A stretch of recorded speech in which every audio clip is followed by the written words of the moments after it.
Thank you. Welcome to the epicenter of sports and entertainment. This is the Root Dog Show. Now, here's your host, Rudy Reyes. Welcome to the Root Dog Show. Good afternoon, everybody. This is Rudy Reyes. I am live on Facebook, Twitter, LinkedIn. Today's Canada, today's California, and of course, you can always go to therootdogshow.com and check this wonderful show.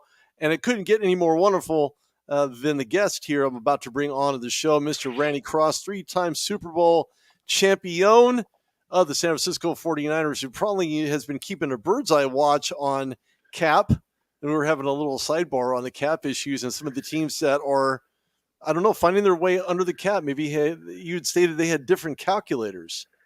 Yeah, well, it seemed ever since there's been a salary cap, there have been front offices that just do math different.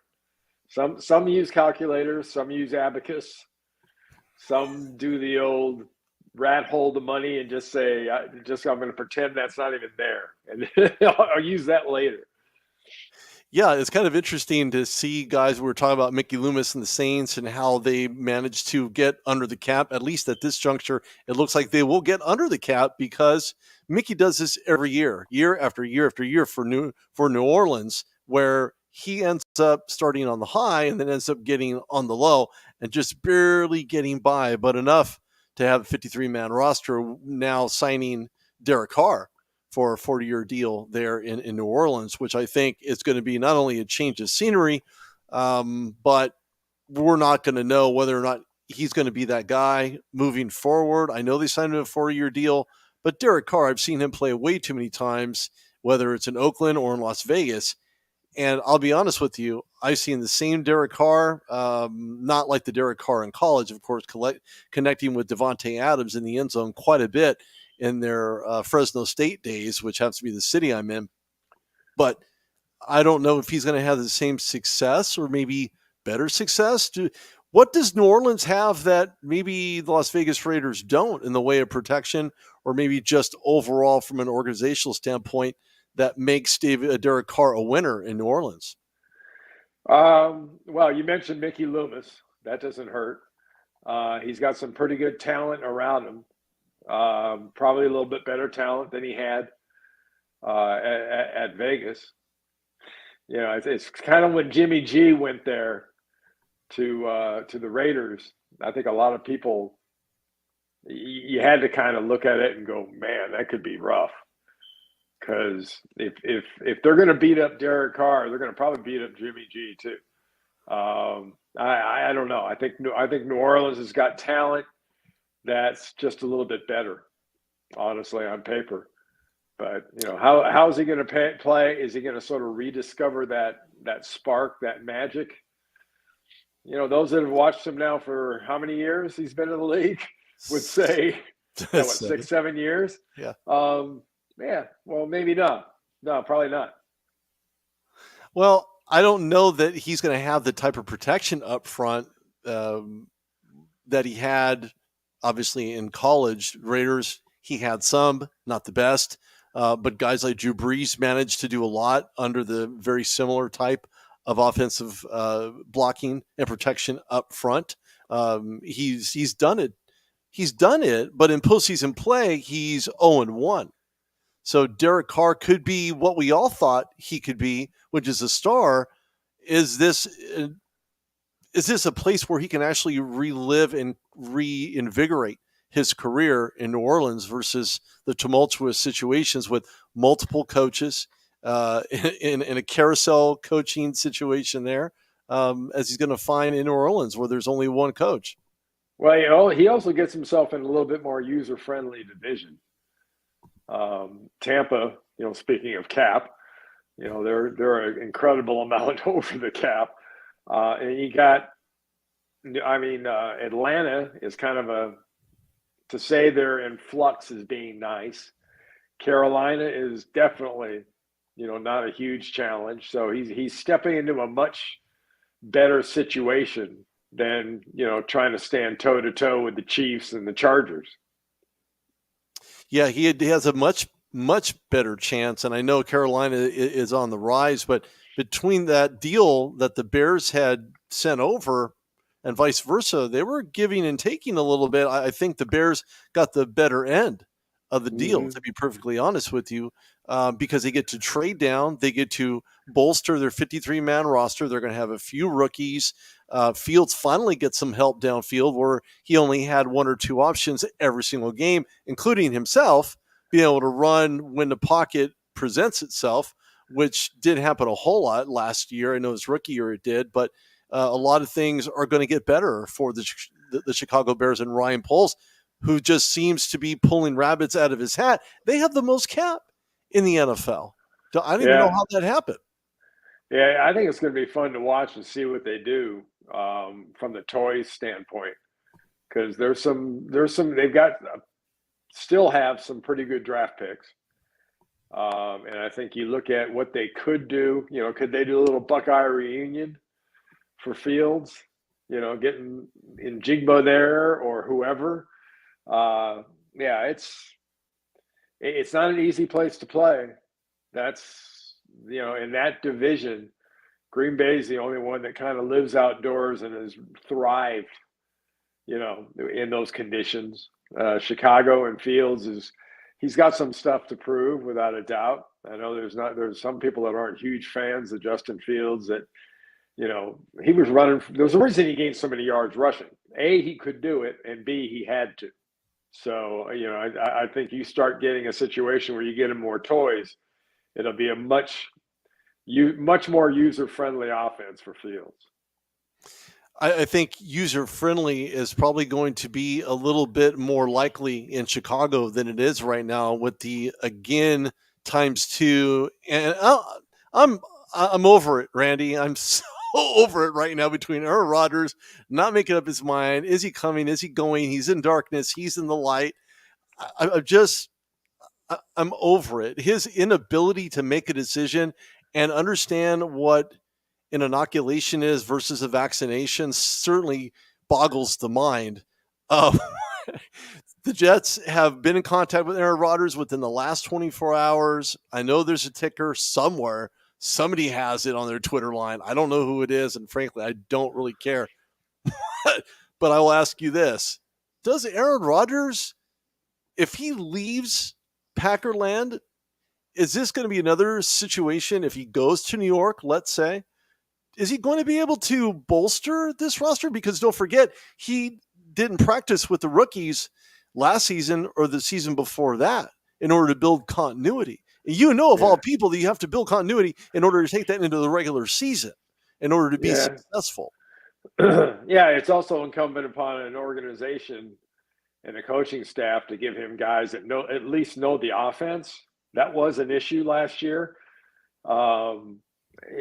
He has created a lot of his own problems. Let's put it that way. I think from a PR standpoint, but he was just recently a back-to-back MVP, so it's not like he's kind of forgotten how to play. He can throw the devil out of the ball. He really can.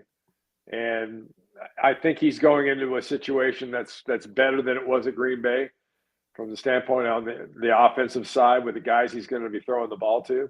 And they're not done adding there, too, because you guarantee if they make that signing, they got Lazard today, right? Was that final? I don't think that's final yet. I have yet to see anything finalized. No. Yeah, that'll be good for him. He'll enjoy that, getting a familiar face.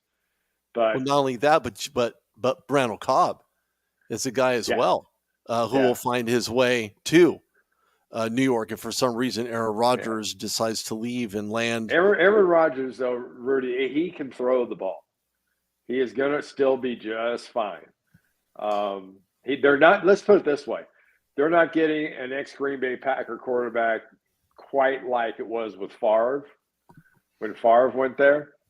It's not far off, but it's not quite the same thing because Rodgers proved last year he can still play this game at a pretty high level, and it'll be fun to see how he interacts. It's going to be a definite. Look up the term love-hate relationship because that's going to be him in the media in New York. Yeah, that media out there is scrutinous. They will tear you apart. One day they love you, the next day they wish you were in a garbage disposal. I mean, it's Yeah.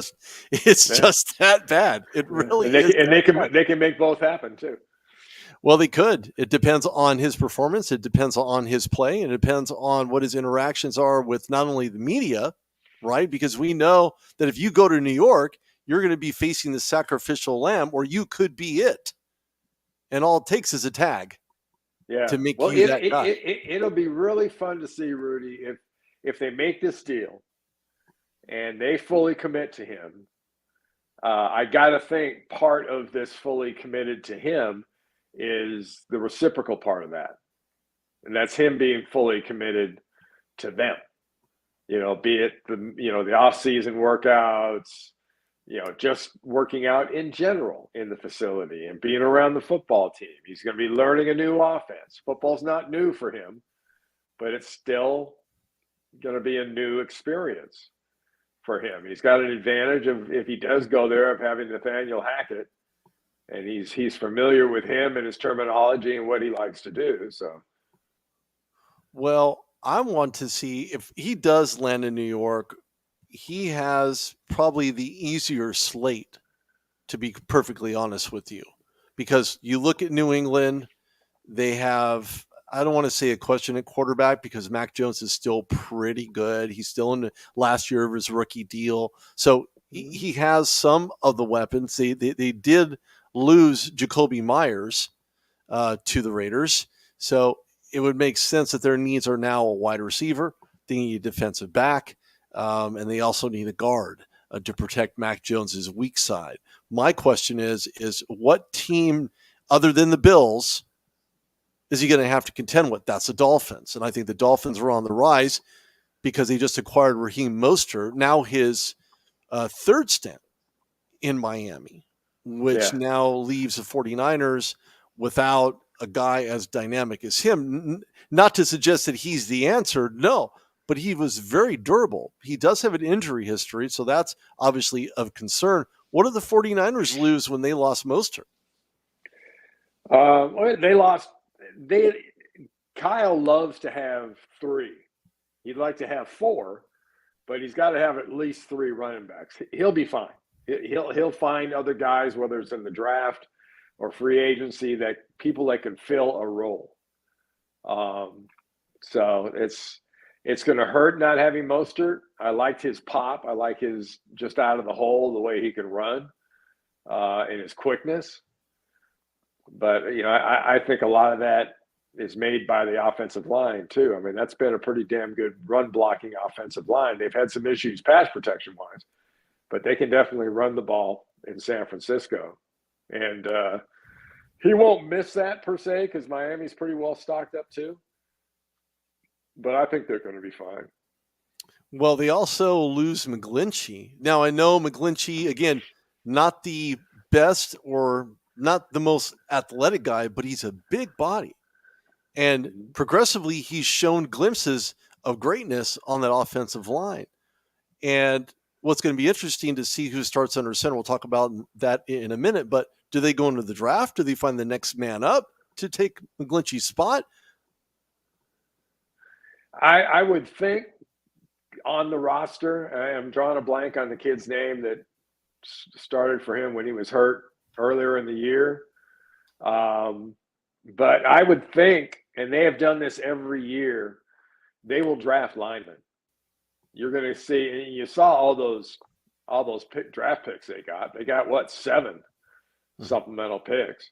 And those, especially when you get in that 98, 99, 100, 101 right in there, that is prime time O-line stuff right there. And I would look for at least one of those third-round picks to be an offensive lineman. And that high, it's going to be a pretty good lineman.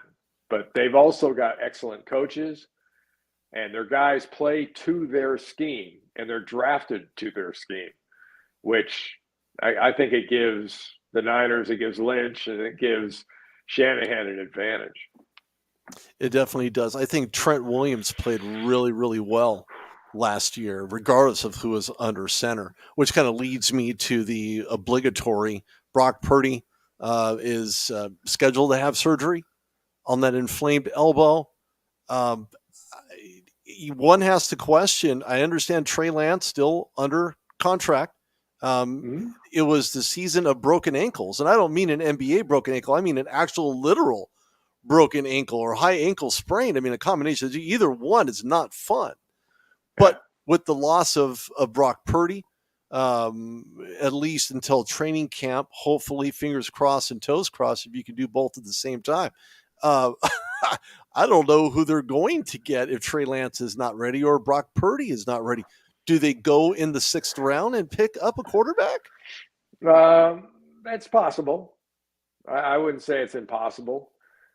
Signing Sam Darnold gives them somebody they know, gives them somebody they can throw during training camp and can start a couple of preseason games if you have to. Is he going to be at any time going to be your starter? I'd say no. You're not planning to do that. But you'll see them sign another quarterback or two, if not draft one. And they, let's be honest, they got pretty lucky. That irrelevant pick, the history of that being a blockbuster player is pretty thin.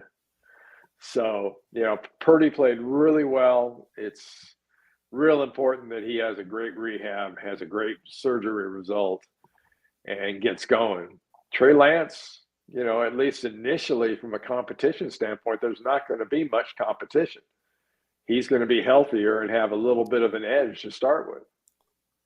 Yeah. The problem that I have with Trey Lance out of NDSU, he didn't get a lot of college playing time. That concerns me. And I know that Shanahan doesn't really have a ton of faith in Trey Lance. To be honest with you, he'd be on a short leash if I was Shanahan, to be quite honest with you, because of the lack of experience at the college level, which translates into the NFL. I've seen him stumble quite a bit in his starting games, named the starter last year. I know Jimmy G signed on a 1-year deal just to stay with the team. And then that ankle occurred on Trey Lance, then another ankle for Jimmy Garoppolo. I don't know that Trey Lance is still the capable guy of being the starter. And I know there'll be competition. There better be. If Shanahan's like any head coach in the NFL, he knows how to put competition in the way to either force you to do your best or expose your weaknesses. Yeah. Well, I mean, let's be realistic. Trey Lance is the star of your draft again this year because of that deal you made. That you'll be, and if you didn't like it, you're going to love it come April and May because you're going to hear about that thing a lot. He's very inexperienced. He's very dynamic. The one thing that Purdy showed he can do so well is running to pass. And most young quarterbacks, it doesn't translate over from your college experience to the pro experience, the defenses and whatnot. The adjustment's not quite like what you saw from Brock Purdy. And that's something that Trey Lance, he can run. But the problem is, can you run to pass? Can you buy time with your feet and have your receivers react to you? Now, I think it's something he'll be able to work on this offseason, work on it in the preseason. He is significantly ahead from a rehab standpoint, I would imagine. So he'll have that advantage. And you don't really know because what's he had since high school? 20 games? Starts-wise? Yeah. So, he's the definition of potential. As of right now, he might be going into his third year in the NFL, but he's still potential. Well, I personally, I'm here in Central Valley, California. So obviously 49ers are a huge market, huge ticket, always on TV. And one thing that I really enjoyed about watching Brock Purdy was his ability to get rid of that ball when it was needed the most. When the pressure was up front, he only threw 2-3 interceptions as a starter. I mean, Trey Lance probably couldn't not throw an interception to save his life. I mean, and by all means, I understand Trey Lance needs to be coached up. He has some time to do that. He can rehab. Once he rehabs, and he can do some better practices what would be your recommendation to bring Trey Lance up from near failure as a starter last year? Yeah. Oh, I don't know about that. I mean, he did get hurt, so it's hard to make any judgment. I think join him at the hip with Kyle Shanahan and get him very familiar with the idea of the ball not being in his hand. Just get rid of it. Get it out. You've got guys, if you're reading the defense the way it should be, you're going to have a chance to throw the ball in this offense very, very quickly. And that to me, especially like I said, if he kind of learns to share a brain with Kyle in a lot of ways, that if there was one thing I'd wish for him, that would be it. I think that when you look at Kyle, and I know he learned a lot from his dad, if not everything from his dad, who's a Hall of Fame coach. A lot of situations, and I know that one situation is not going to be like another, and your decisions based on football field position has everything to do with either calling that play or you don't. If it succeeds, you look like a genius. If it fails, you look like you had your hands tied behind your back and your mouth was glued with duct tape. When Kyle calls plays, what level of confidence, especially if they're in the red zone, or if do you foresee him making any changes to play calling moving forward into the season? He'll do some things to suit the skill level of Trey when he's in there, but there's still McCaffrey, there's still Kittle, there's still Ayuk, there's still Jennings, there's still Debo. I mean, they're not lacking for talent in that offense. So there's so many things he can take advantage of. And just like you saw in the Super Bowl, and it was really highlighted by Andy Reid's sort of imagination and the way he used motion and the way he used formation, it's just the same kind of stuff that Kyle does. And it wasn't that, Jalen Hurts was just diagnosing and figuring things out. He was put in a scheme where if he has a little patience and reads things correctly, he's going to be able to get the ball out to some really talented players. So that's the other thing I would keep pounding in his brain. He doesn't have to do it. It ain't about him. Look out there and watch McCaffrey run with the ball. Watch him catch the ball. Watch George Kittle run routes and what he can do after he catches it. Watch Debo, what he can do out of the backfield, the slide, and the Y. I mean, come on, man. It's not that hard to figure out that, you're a great tool. You're a great athlete, but you're there just to kind of augment that talent until you prove otherwise, because he hasn't proven otherwise. Well, to me, he hasn't proven that he can get it done with the starts that he had. I mean, there were some serious miscues for Trey Lance.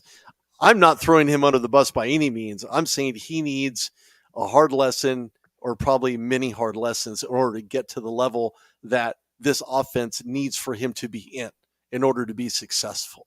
A student of the game, as you know, 3-time Super Bowl champion. How many times did you find yourself in the classroom after class saying, okay, well, I need to study this a little bit more. I need to understand this play a little bit more. Did you just spend more time just sitting there writing down and taking notes and following up and doing your studying? Or did you find yourself more out on the practice field executing what was given to you in theory? Well, I guess the answer to that properly is yes. You've got to do both, really. And especially if you're a young quarterback, that goes back to the cliche of first one in, last one out. And no one watches more tape. No one studies more game plan. That's just the way it's got to be. That's just the way it's got to be. And, I think you learn the proper way of sort of handling yourself. And again, he's got some pretty sturdy guys to lean on, whether it's Trent or George or whoever. He can get some pretty good class lessons just right in that building without having to go too far out of it. Well, one thing that I'm with you. I've interviewed plenty of athletes, and all of them say, you know what, I've spent more time in the classroom than I have on the actual field, whether it's in practice or real time, because that enables me to ask a lot of questions you don't get to ask in a formation. You don't get to ask on the sidelines, what was that one play called? What was that number? How did you call that out? No, you learn that in the classroom. Yeah. That's why the best student athletes are the ones that do their homework, and the ones that aren't don't. Yeah. Everybody also, Rudy, I think they learn differently. That's if there's anything I've learned over all these years in sports, is there is no cookie cutter way of doing stuff. You know, if quarterback evaluation and quarterback teaching and quarterback coaching was that easy, well, Brock doesn't last to the last pick of the draft. You know, Montana doesn't last till the third round. Brady doesn't last till the sixth. So I mean, it's a very inexact science, and the only common thing with everybody that's ever been successful, to your point, it's work. It's the time in the time in the weight room, the time on the practice field, the time in the meeting room. Just, I mean, it's some lonely, tedious shit. Right? Just sitting there watching the tape and breaking things down. And my favorite quote from a head coach, and it was after my old college coach who went on to win Super Bowls and Hall of Fame coach, Dick Vermeil. He insisted you never saw a tape until you saw it at least 6 times. And I remember the first time he said that, I kind of went, wow, how many times have I done that? It's like, but, you know, that's the time. That's the nature of the beast. And for coaches and quarterbacks and guys like that, you know, just fat guys up front, we don't have to watch 6 games. We don't watch tape 6 times. Well, 6 times or not, at some point that's going to soak in. I mean, if Dick Vermeil knows anything, and also a guy from California, it would be to watch it again and again and again until you absorb it. And again, you stated that everybody learns differently. Everybody understands differently at a different level, different plateau. Speaking of remembering, you mentioned Dick Vermeil. I have a Twitter question about Bubba Parrish. Is that someone you had played with? Because he went to DeSales High School. Yeah, Bubba Parrish was our left tackle on my last Super Bowl in Super Bowl 23. He got there, I believe he was drafted in 85 or 86. It was, it was a tough deal for him. He got there after our second Super Bowl. He was a first-round draft pick. He started, and he blew his knee out in our last preseason game, his rookie year. But he had a hell of a career. He had a real love-hate relationship with our offensive line coach and having to stand on a scale. But outside of that, he was a really, really good offensive tackle. And during his era, probably one of the best at it. Well, that was a great answer to a very short question. I appreciate that. Thank you. And I'm sure the person who asked that question will appreciate that as well. When you think about your career, and I know you've probably been asked this or maybe in a conversation about another player, did you leave it all on the field? Every asset, every tool, every mental mistake? Were you able to just leave everything out on the field on your very last game? Well, I was lucky. Yeah, my last game was Super Bowl. And I was also lucky they had guys like Montana and Rice and John Taylor and Roger Craig and people like that playing with me on our offense. But yeah, I mean, that's kind of the way you dream going out. And I was a big reader when I was a kid. I used to read a lot of sports books about all the great players. And I had it stuck in my head that I wasn't going to play until I was used up. I wasn't going to play until I couldn't do it anymore. And, you know, after having been in San Francisco for, 12, 13 years, I wasn't going to play like somewhere else for 5 years, just because I was hanging on. So that was my whole idea. So yeah, I went out to me the perfect way. I think you did as well. But what do you say for those guys that didn't? You mentioned Brett Favre earlier, decided to leave Green Bay, retired, and then unretired. Tom Brady, same thing. He retired and came back and unretired just to play with the Bucs all over again. Is there that Yeah. itch that Oh comes yeah. out? Oh yeah. And it was there. I mean, I retired after Super Bowl 23. I took a job with CBS. I did a full schedule of games. Did really well. I was actually working with the NFL Today during the playoffs in '89, and I'm on the sideline doing a report during warmups of the divisional playoff game at Candlestick. And I'm watching them warming up, and I'm looking over at I think they were playing the Vikings. I'm looking at the Vikings, I'm looking at the Niners, and my producer was with me, and I'm shaking my head, and he goes, "What's wrong? Is there something wrong?" I said, "Shit, they're going to do it again. I should have stayed around. I could get another Super Bowl ring." So yeah, I mean, but yeah, it's one of those things. It just if you live by your regrets, you're gonna have a pretty miserable life. That is for sure. But what can you say for those guys that decided to unretire and not be nowhere near as successful as Yeah. they were before? Well, they're probably a lot richer. I can tell you the money I think plays a huge role in why some guys just keep on going, because the money was light years different even at the end of my career. I mean, I made about 600 grand my last year, my 13th season, and I think I was the third or fourth highest paid lineman in the league. So yeah, it's changed a lot. If I was making $25 million a year, I might hang on for a couple of years. Yeah. So with that, when did you feel that you were done? You had no more in you. There was nothing left, or ran across? I knew I had something left. In fact, when I told Bob McKittrick I was going to announce my retirement, he tried to quickly, because I was leaving the room to go to a press conference. He was doing his damnedest to get me not to do it.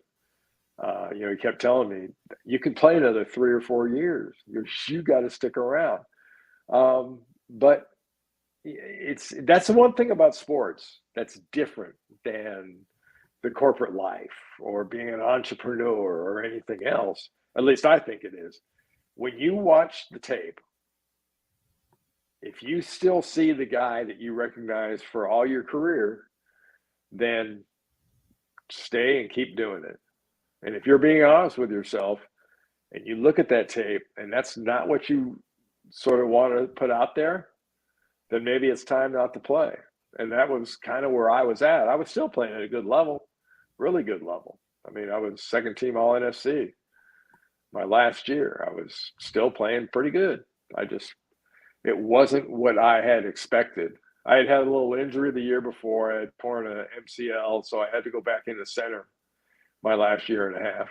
But no, it was time to go. The eyes don't lie when you watch that tape. Yeah, I think that's one of the reasons why Tom Brady decided to call it a day. But his situation obviously is different, just like everyone else's. He battled a divorce. He was, on a losing end of an otherwise decent season. A lot of mixing and matching on that offensive line. Weapons offensively weren't the same. He wasn't throwing them with crispness, with velocity, with accuracy. So the Tom Brady version that I saw, in my opinion, from 2021 through 2022 were completely different. Yeah. Completely Yeah, different. it happens. It does. And the position we see it the most, or at least the starkest difference, is at running back. Because running backs don't slowly fall off. They step off a cliff. And it's just, they're different. You see them, they're not as quick, they're not as fast, they don't hit the hole as hard, they don't run as powerfully. And it's time to move along. It's time to move along. But yeah, quarterback's a position where you can probably play those extra years, and you can do that. because especially guys that are smart and can make up for some of those flaws with that savvy they learn, through the first 15, 20 years of their career. Plus, Right. nobody can hit it. Plus, nobody can hit them anymore. That's true, unless you have 5 kids and they're pile driving you and, daddy's made of steel. They're climbing all over you, trying to take you down on the ground, That's right. could be different. Could be one of the reasons why Tom Brady went back. He figured he'd rather be chased by 350-pound linemen than, his kids chasing him everywhere, running him down. I don't know. I don't have that many kids, but that's the last thing I'd want to contend with. I'll tell you that right now. Yeah. Today's show brought to you by @TrophyCase. Go to trophycase.app. You got to be in it to win it. If you want a trophy in your case, go to trophycase.app. And of course, Saturdays Count. Go to SatursdaysCount.com. Get all your wonderful shirts here. And of course, you can send one to Randy as well. Compliments of me. Go to SatursdaysCount.com. His colors be UCLA colors because that's where he played his college ball. There you go. Was it an XXL, Randy, or XL? Just an XL now. Just an XL? Okay. I'm a little smaller now. A little smaller now? Okay, well, XL then. If anyone wants to send Randy a shirt, or me for that matter, just go to SatursdaysCount.com. Make sure you order yourself a shirt of any team you follow, whether you've been there, alma mater, or just a fan of the team. SatursdaysCount.com. Randy, it's been fantastic. Thank you so much for your time. I know the time differential, you're 3 hours ahead in Georgia. So I appreciate your time nonetheless, and thank you for it. No problem. My pleasure. Anytime. We'll definitely talk soon. All right. Thank you so much. Take care. Have a good night. All right, talk to you later. Bye-bye. All right. Bye. Well, that was Randy Cross, man. Talk about a conversation. I could have gone hours talking to Randy. He's just so easy to talk to, and the topics and the conversations, things that NFL teams will need. We're going to talk about that in the next show tomorrow, right here on the RudDogShow.com. Subscribe to my YouTube channel. I know I may have neglected it here and there, but go to the Rude Dog Show on YouTube. Throw me a subscription button if you like that content. Go to the RudDogShow.com. You can send me a follow request on Twitter @Rudy Reyes. And of course, you can find me anywhere: Facebook, Instagram, LinkedIn, you name it, I'm on it. Again, thank you everyone for tuning in. This is Rudy Reyes on the RudDogShow.com, and we will see you guys tomorrow. Thanks for tuning in.